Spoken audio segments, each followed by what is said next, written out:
On paper, Portland was the blueprint for modern city living, creative, outdoorsy, and booming. But in just a few years, the core lost nearly 37% of its daily workforce. Downtown office vacancies soared to 35%, and stretches of the city emptied out. This is not a story about one thing going wrong. It is about a chain reaction that left even the city's proudest achievements hanging by a thread. What really started Portland's unraveling, and can downtown ever become more than just a ghost of its old routine? In the decades before the shock, downtown Portland thrived on a daily rhythm that felt almost automatic. The city's core was a living network, built on a mix of office workers, creative firms, visitors, and locals who shaped the streets from morning through night. The Pearl District, once a landscape of rail yards and warehouses, became the city's signature comeback story. By the early 2000s, old brick buildings had been transformed into lofts, galleries, and breweries, drawing new residents and businesses. Cafes filled with freelancers and tech workers spilling onto sidewalks. Breweries like Deschutes and McMenamins turned industrial blocks into destinations. Tourism put Portland on the national map. Powell's City of Books, already legendary, drew hundreds of thousands each year. The Saturday market pulled in crowds along the riverfront, while the Waterfront Blues Festival packed the parks with tens of thousands every summer. By 2019, the Oregon Convention Center hosted over 1 million visitors a year, and overnight stays in the city climbed from 5.2 million in 2010 to 7.8 million. Events and conventions were not just background noise. They accounted for nearly half of downtown's retail business, filling restaurants and shops with a steady flow of customers.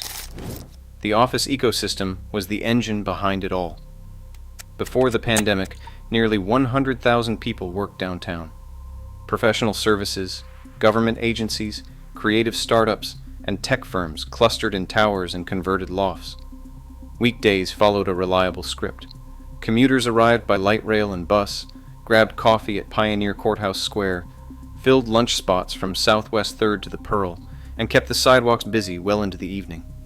More than half of downtown retail sales came from these office routines. Transit ridership surged at rush hour, and the city's bridges became arteries of daily life. Portland's reputation for livability was more than a slogan.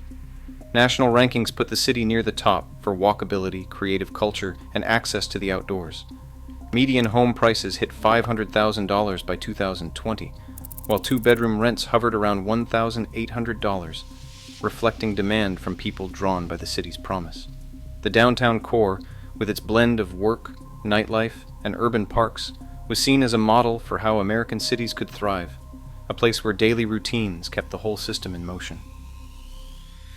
In March 2020, the downtown routine that kept Portland humming was interrupted almost overnight. Offices that once drew nearly 100,000 workers each day went dark. The familiar surge of commuters across the bridges and onto TriMet trains and buses simply vanished. According to TriMet's own data, weekday ridership collapsed by over 30% compared to pre-pandemic levels, a drop that still has not fully reversed. The workforce downtown remains down by about 37% from 2019, a gap that ripples through every part of the city's core. This was not just a matter of fewer people on the sidewalks. The entire physics of downtown changed. With fewer office workers, lunch crowds at neighborhood cafes thinned out. Retailers who relied on steady weekday traffic saw their sales plummet. TriMet's system, built to handle the rush of morning and evening commuters, now runs below capacity most weekdays. A TriMet analyst described it as a fundamental shift in the city's pulse, where the weekday peaks that once defined downtown have flattened into a slow, unpredictable rhythm. Charts tracking foot traffic tell the same story. Weekday pedestrian counts in the core are down nearly 40% from their 2019 highs. Even as weekends and special events bring some life back, the regular weekday pattern, the one that supported everything from sandwich shops to street musicians, remains a shadow of its former self. The invisible network that stitched together offices, transit, and small businesses has been pulled apart, and the effects are everywhere. The shock goes beyond lost sales or empty train cars. When a city loses a third of its daily workforce, the feedback loops that kept it stable begin to unravel. Fewer eyes on the street can mean more uncertainty about safety. Less routine activity makes every disruption feel larger. This is the moment when Portland's chain reaction truly began, a structural jolt, not just a temporary pause. If you want more stories about cities that rise on a routine and what happens when that routine breaks, subscribe to Cityfall. Downtown Portland's office towers now carry a weight that goes beyond empty hallways. By mid-2025, nearly 35% of downtown office space sat vacant, a figure more than double the national average and far above the city's own healthy range before the pandemic. This is not just a short-term dip. In commercial real estate, high vacancy becomes a kind of gravity, pulling down the confidence of landlords, tenants, and lenders alike. Every empty floor means less rent collected, which in turn means less money for maintenance, upgrades, or new tenants. The cycle feeds itself, making it harder for buildings to escape the spiral. One sale captured the scale of the problem. U.S. Bancorp Tower, known locally as Big Pink, changed hands in July 2025 for just $45 million. 10 years earlier, the same building sold for $373 million. That is an 88% loss in value for a property that once defined the city's skyline. The sale price was not just a reflection of the building's empty offices, it was a signal to the entire market that expectations had changed. Brokers at Colliers describe a market where even prime addresses struggle to attract long-term tenants, and where new leases often come with months of free rent and deep concessions. Numbers tell their own story. In the first quarter of 2025, Portland's downtown had over 8 million square feet of vacant office space. Negative absorption has persisted for 6 straight quarters. Landlords face a choice: accept lower rents and shrinking building values, or hold out and risk even longer stretches of darkness. For many, the math simply does not work. As one Colliers broker put it, it is not just about filling space, it is about whether these buildings have a future as offices at all. This vacancy anchor does not just haunt the financial pages. It locks in a new reality for downtown, where the old routines cannot return until the buildings themselves find a new purpose. Lunch rush on Southwest 3rd Avenue used to mean a packed house for local restaurants.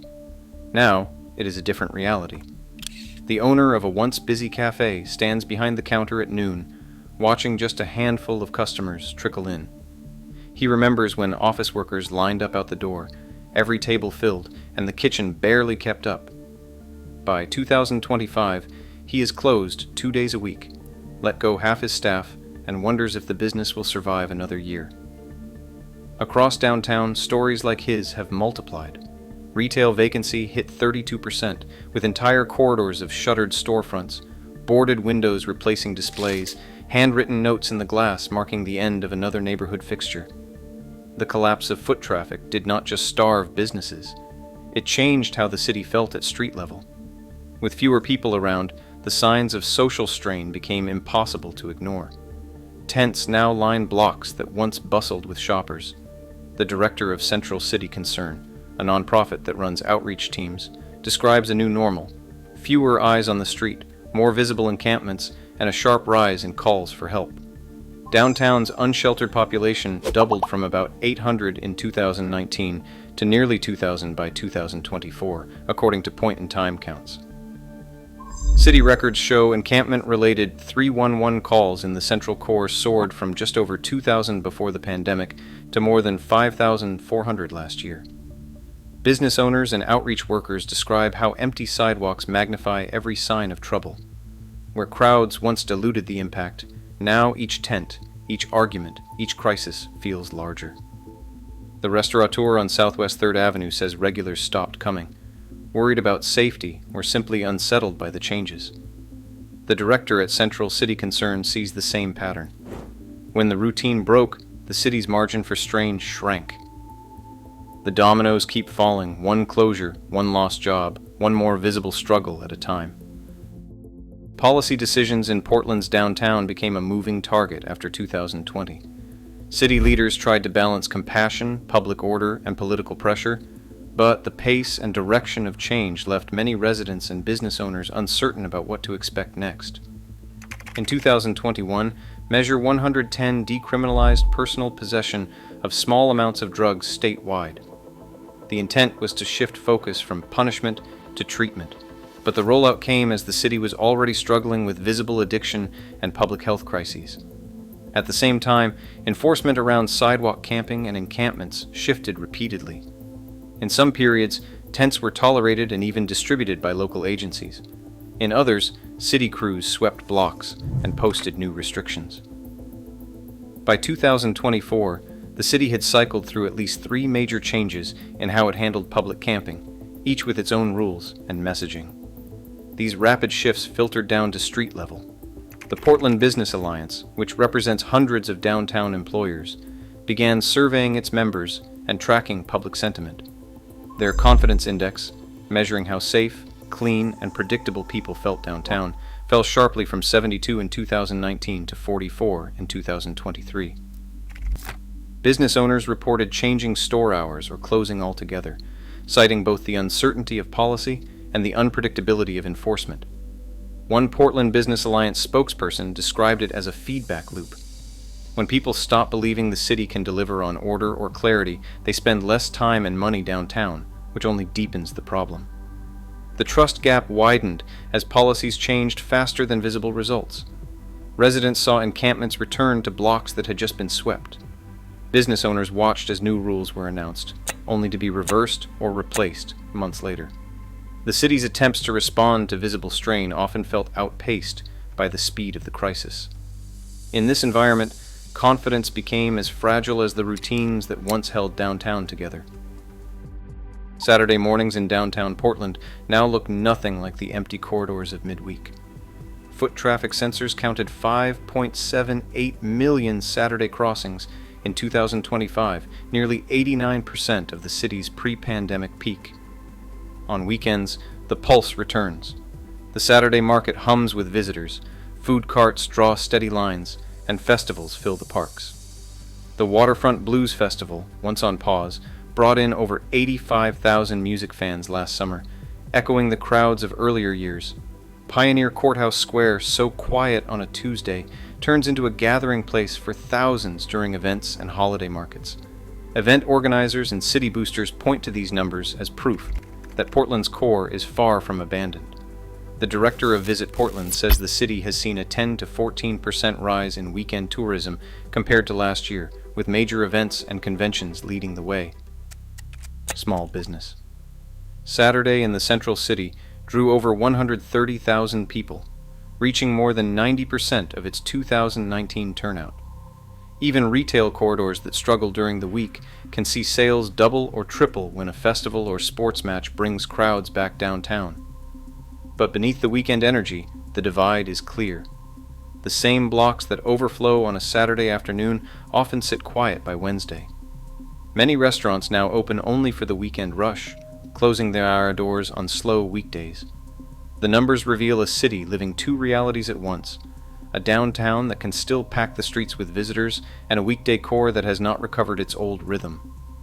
For every story of a packed concert or bustling market, there are stretches of empty office lobbies and shuttered storefronts just around the corner.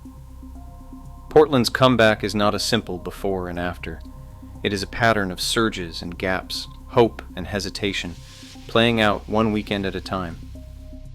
Turning office towers into homes or new businesses is not just a matter of will, it is a test of economics and engineering. The head of real estate at Prosper Portland puts the challenge plainly. For every square foot of empty office space, the cost to convert into apartments or mixed use can run from $250 to $500. In a city where more than 8 million square feet sit vacant downtown, even modest conversions add up to hundreds of millions of dollars. The technical hurdles are just as steep. Many older buildings in the core need seismic retrofits to meet modern safety codes, work that alone can cost $50 to $150 per square foot. Mechanical, electrical, and plumbing systems built for offices rarely fit residential needs and often require full replacement. Add egress stairs, new walls, and accessibility upgrades, and each project becomes a puzzle of regulations and rising bills. Developers and city officials agree, without public help, most conversions simply do not pencil out. A typical building needs a subsidy of $100 to $150 per square foot to become financially viable, covering up to a third of total costs. Without that support, the math turns negative, and projects stall before they start. Portland's first pilot, supported by Prosper Portland, showed the numbers in real time. Even with incentives, the gap between cost and expected rent forced the team to scale back plans, waiting for more funding or regulatory relief. The city is now weighing proposals for a central city tax district that could channel up to $1 billion over 30 years into housing and revitalization. But these are long-term bets, not quick fixes. Each decision to fund a conversion, to waive a code requirement, to prioritize one corridor over another carries real stakes for the city's future. The outcome will shape who lives downtown, how fast vacancy can fall, and whether Portland's core can become more than a collection of empty towers. If you want to see how other cities are fighting to reinvent their downtowns, or if there is a place you want Cityfall to cover next, like this video, share it, and let us know in the comments. Your feedback helps decide where the story goes from here. Today, downtown Portland holds more than 8 million square feet of empty office space. That is an open question for the city's future. Reinvention is not optional. It is the only way forward, as cities everywhere confront the end of old routines. The stakes are not just economic. They are about whether an urban core can rebuild trust, purpose, and belonging. Portland's next chapter is being written right now, block by block. What do you think it should become?